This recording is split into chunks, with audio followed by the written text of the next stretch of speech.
आज मैं बल के बारे में बताऊंगा, बल कार्य के बारे में, है ना।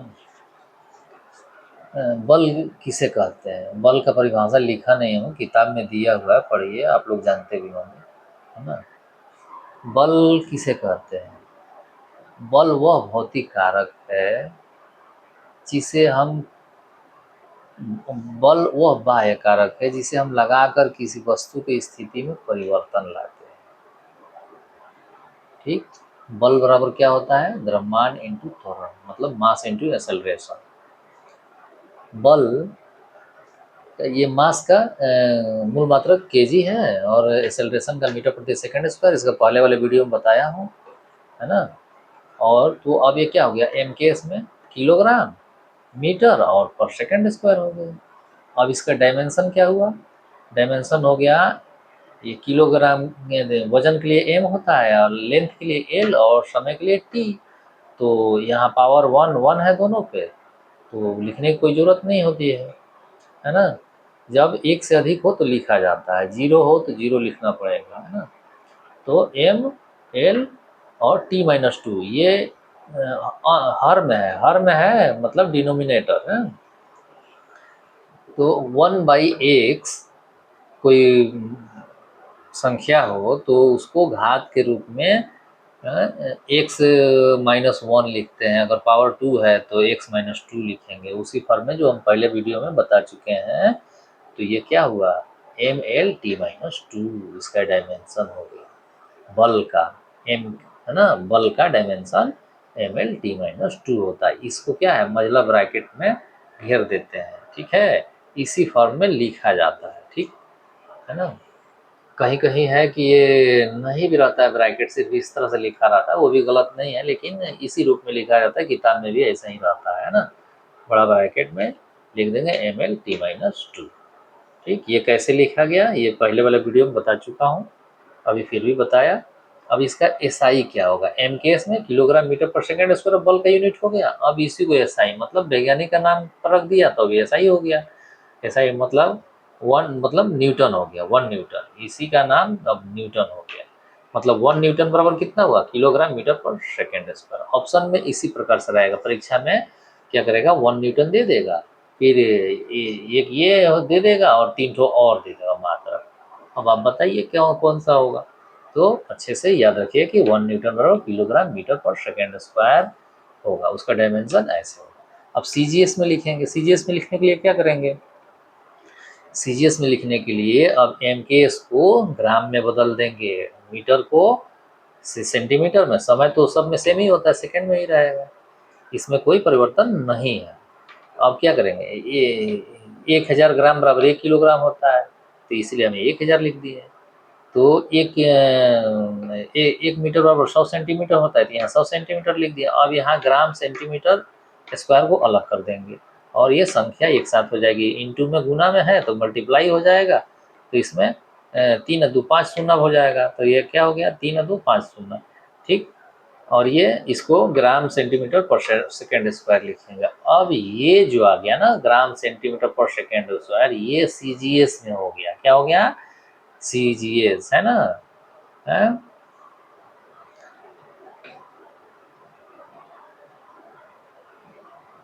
सेंटीमीटर, ग्राम और सेकेंड, ठीक है। तो ये ग्राम सेंटीमीटर पर सेकेंड स्क्वायर हो गया, सीजीएस में हो गया, ये लिखाएगा। अब यहाँ 10 टू द पावर 5 हो जाएगा घात के रूप में, और ग्राम सेंटीमीटर पर सेकेंड स्क्वायर हो गया। ये इसका ये सीजीएस यूनिट होता है, मेन यही यूनिट है, सीजीएस में ये यूनिट हुआ और एमकेएस में ये यूनिट है। ये एसआई में हो गया, क्यों वैज्ञानिक का नाम दे दिया, यहाँ सीजीएस में डाइन दे दिया, है ना। मतलब एक डाइन बराबर कितना हुआ, एक डाइन बराबर सेंटीमीटर पर, ग्राम सेंटीमीटर पर सेकेंड स्क्वायर होता है, ठीक है। तो फिर यहाँ उसके बदले डाइन लिख दिया और 10 टू द पावर 5 डाइन। ठीक, परीक्षा में क्या करेगा, वो पूछ देगा, है ना, वन न्यूटन बराबर, अगर सीजीएस में पूछ देगा तो 10 टू द पावर 5 डाइन होगा, जो परीक्षा में यही मिलता है, मतलब इसमें किताब में, है ना। और ये सब टीचर का काम है बताना, बहुत सारे टीचर बताते हैं सब, है ना, स्कूल में, है ना, कोचिंग ट्यूशन में सब बताते हैं। इसको अच्छे से रिवाइज करिए, बार बार रफ करिए, याद हो जाएगा। ठीक, तो अब यहाँ क्या आया, अर्थात 1 न्यूटन बराबर किलोग्राम मीटर पर सेकेंड स्क्वायर हुआ, या CGS में क्या हो गया 10⁵ डाइन सेंटीमीटर पर सेकेंड स्क्वायर, या सॉरी ये डाइन हो सेंटीमीटर, अब इसी को डाइन कह दिया जाता है, 10⁵ डाइन हो गया। ठीक है, आप लोग मेरा पहले वाला वीडियो देखिए, ये देखिए, उसमें और क्लियर बताया हुआ है, इसको याद करिए, परीक्षा में इन्हीं में से रहेगा। अब आइए कार्य के बारे में बता रहा हूँ। कार्य में क्या है,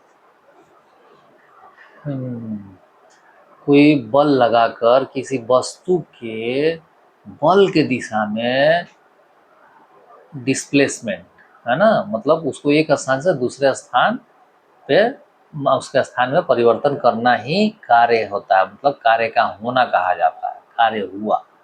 ठीक, अगर हम बल लगाए हैं लेकिन उसमें डिस्प्लेसमेंट नहीं हुआ, एक स्थान से दूसरा स्थान वस्तु हिली नहीं, तो माना जाएगा कि कोई कार्य नहीं हुआ। ठीक है ना, तो बल लगाकर किसी वस्तु के में बल की दिशा में स्थान परिवर्तन को कार्य का होना कहा जाता है, यही बल का परिभाषा है। किताब में दिया है, ओरिजिनल किताब भी पढ़िए और बोले हैं उसको लिख लीजिए, याद करिए, रिवाइज करिए, याद हो जाएगा सब। तो अब हुआ क्या कि वर्क बराबर बल बराबर फोर्स इंटू डिस्प्लेसमेंट होता है, यानी कि बल या दूरी हो गया, विस्थापन क्या होता है, विस्थापन डिस्प्लेसमेंट दूरी ही तो है। ठीक है, तो बल का स्थान पे न्यूटन, न्यूटन और मीटर हो गया, यानी कि कार्य का एक और मात्रक क्या हो गया, न्यूटन मीटर। कार्य का मात्रक क्या हो गया, न्यूटन मीटर। ठीक है, तो परीक्षा में ये भी दे देगा कि कार्य क्या क्या है, न्यूटन मीटर। पता चले ये ना दे कि वही दे देगा, फिर कंफ्यूज हो जाइए, तो याद रखना है कार्य का मात्रक क्या है, न्यूटन मीटर। हो गया ना। अब इसको MKS में परिवर्तित करेंगे, मतलब न्यूटन को किलोग्राम मीटर पर सेकंड स्क्वायर में लिख दिए हैं, और ये मीटर है। ठीक है, अब ये अंश में है, ये भी अंश में है, तो गुना होगा तो मीटर स्क्वायर हो जाएगा, ये second square, kilogram metre square पर सेकंड स्क्वायर, ये ही MKS में कार्य का मात्रक है ना। अभी उसको ऐसे भी लिखेंगे, किलोग्राम मीटर पर सेकेंड स्क्वायर। याद रखिएगा, ये बार बार लिखिए, याद करिए कि कार्य का MKS में मात्रक क्या है, तो किलोग्राम मीटर स्क्वायर पर second square, kilogram metre square पर second square, kilogram metre square पर सेकेंड स्क्वायर। ठीक है, अब इसका डायमेंशन क्या होगा, डायमेंशन बार बार बताया हूँ, क्या होगा, द्रव्यमान के लिए m यूज हो जाएगा, तो यहाँ पावर 1 है तो एक ही रहेगा, फिर यहाँ l होगा मीटर के लिए, लंबाई के लिए, तो l हो गया, इसमें पावर 2 है तो 2 हो गया, यहाँ सेकेंड है, हर में है तो ऊपर जाएगा तो -2 लग जाएगा, हो गया mLT -2, इसको बड़ा ब्रैकेट से घेर दिए। फिर अब हो गया SI मात्रक, SI मात्रक क्या हो गया, अब इसी को जूल कहा जाता है, क्या कहा जाता है, जूल, किलोग्राम मीटर स्क्वायर पर सेकेंड स्क्वायर, उसके स्थान पे जूल लिख दिया, है ना। तो कार्य का मात्रक क्या हुआ, न्यूटन मीटर, कार्य का मात्रक क्या हुआ, किलोग्राम मीटर स्क्वायर पर सेकंड हुआ, कार्य का SI मात्रक क्या हुआ, जूल, कार्य का SI मात्रक जूल, याद रखिए कार्य का SI मात्रक जूल। किताब में सिर्फ जूल दिया रहेगा, ये न्यूटन मीटर जल्दी नहीं मिलेगा, किलोग्राम मीटर स्क्वायर पर सेकंड स्क्वायर भी नहीं मिलता है। ठीक है, तो आप लोग याद रखिए, मतलब जो पहले से प्रिपरेशन कर रहे हैं, याद किए हैं कंपटीशन को, उनको तो याद रहता है। ठीक है, फिर भी याद करिए, रिवाइज करिए, है ना। और अब आ जाइए CGS में, है ना। अब कार्य का यूनिट जो CGS में है, इसको हम क्या है, ये MKS में किलोग्राम मीटर स्क्वायर पर सेकेंड है, अब इसी में हम क्या करेंगे, इसको CGS में कन्वर्ट करेंगे, यानी कि 1000 यहाँ लिखेंगे ग्राम, है ना, 1 किलोग्राम में 1000 ग्राम होता है ना, तो वही लिखेंगे जैसे हम न्यूटन को बताए थे, है ना, 1000 ग्राम हो गया। फिर यहाँ क्या हो गया, मीटर स्क्वायर है, तो मीटर का ये 1 मीटर में 100 सेंटीमीटर होता है, तो 100 सेंटीमीटर है होल का स्क्वायर कर देंगे, क्योंकि ये सत्य है स्क्वायर ना, तो क्या हो गया, 100 का स्क्वायर हो जाएगा यहाँ, तो 100 गुने 100। ठीक, तो 4 शून्य यहाँ हो गया, 10 के ऊपर 4 शून्य हो गया, यहाँ 10 के ऊपर 3 शून्य है। ठीक है, मतलब 3 पावर है, 10 के ऊपर 3 पावर, यहाँ 10 के ऊपर 4 पावर हो जाएगा। अब ये सेंटीमीटर स्क्वायर सेंटीमीटर स्क्वायर ही रहेगा, तो यह क्या हो गया, ग्राम 10⁻³ और ये 4 शून्य है, इसका सेंटीमीटर स्क्वायर हो गया। अब इसको अलग करके लिखेंगे, इसको अंक को एक साथ कर देंगे, तो 10 पावर 10⁴ पावर 10⁻³ पावर 10 के ऊपर 10⁻³ और यहाँ इंटू 10⁻⁴ होगा। फिर ये ग्राम यहाँ लिखा जाएगा, ये सेंटीमीटर यहाँ, फिर सेकंड में ग्राम सेंटीमीटर स्क्वायर पर सेकंड स्क्वायर हो गया। ठीक है, अब ये क्या हो गया, ये एक नियम है, पहले भी बताया हूँ कि जब सेम बेस हो तो पावर जुड़ जाता है, जब सेम बेस हो तो पावर जुड़ जाता है, A to the power m into A to the power n equal to A to the power m plus n।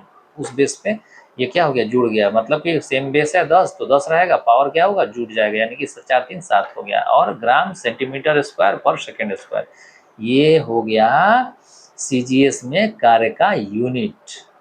CGS में कार्य का यूनिट क्या हो गया, ग्राम सेंटीमीटर स्क्वायर पर सेकेंड स्क्वायर। अब इसी को, इसको अर्ग है, इसी को अर्ग बोला जाता है ना। तो एक अर्ग अगर पूछ दिया तब तो ग्राम सेंटीमीटर स्क्वायर पर, क्या बोल देगा अर्ग किसके बराबर आता है, ग्राम सेंटीमीटर पर सेकेंड स्क्वायर, ये भी ऑप्शन में दे देगा।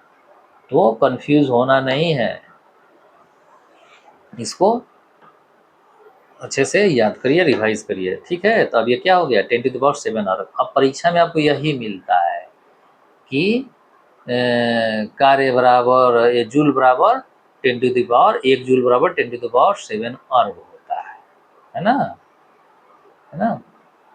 तो ये किस प्रकार से आया मैंने बता दिया, ये आखिर 10 टू द पावर 7 आया कैसे, ये बताया, ठीक। तो अब ये है, अर्थात 1 जूल बराबर किलोग्राम मीटर पर सेकेंड स्क्वायर होता है, ठीक है। ये भी होगा 1 जूल बराबर, है ना, 10 to the power 7 gram centimetre square पर सेकेंड स्क्वायर होगा, या 1 जूल बराबर 10 टू द पावर 7 अर्ग होगा। ये तीनों ही है, क्या है, ये तीनों ही है।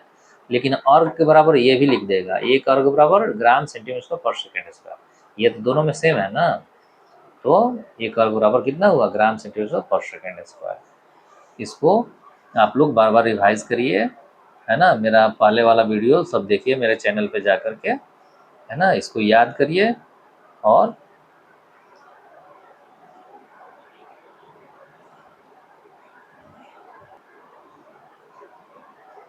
जो नहीं समझ में आया उसमें कमेंट में लिखिए कि ये बात नहीं समझ में आया, तो मैं उसको समझाऊंगा फिर से दोबारा, है ना, ठीक है।